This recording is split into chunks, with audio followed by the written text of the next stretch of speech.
IT सेक्टरमध्ये आता सध्याच्या मोमेंटला फ्रेशर स्टुडंटला खास करून जेव्हा त्यांना आज आयटी करिअर चालू करायचंय, पण फक्त आज आयटी करिअर चालू करून 2-4 वर्षात ती टेक्नॉलॉजी आउटडेटेड पण नाही झाली पाहिजे. एक लॉंग टर्म आयटी करिअर करण्यासाठी एक 3 ते 4 खूप चांगले करिअर ऑप्शन आता फ्रेशर स्टुडंटसाठी आहे. त्यातला पहिला म्हणजे आजकालचं जग जे आहे ते पूर्ण डेटावरती चालतंय.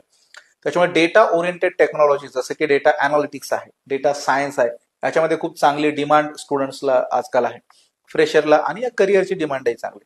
दुसरी गोष्ट, आजकाल जे सगळे कोर लॉजिक डेव्हलपमेंट आहे, जे आयटीचं मेन काम आहे, एखाद्या सॉफ्टवेअरसाठी लागणारं बेसिक लॉजिक डेव्हलपमेंट करणं, ज्याला आपण फुल स्टॅक म्हणतो, जसं की जावा फुल स्टॅक वगैरे, या गोष्टीची पण डिमांड आजही आहे, फ्युचरमध्ये कायमही राहणार आहे. कारण एआय वगैरे जे आहेत ते बेसिक बेसिक गोष्टी करून देणारे, रिपिटेटिव्ह टास्क करणार, पण कोर लॉजिक आपल्यालाच इम्प्लिमेंट करायचं आहे ऍज अ ह्युमन.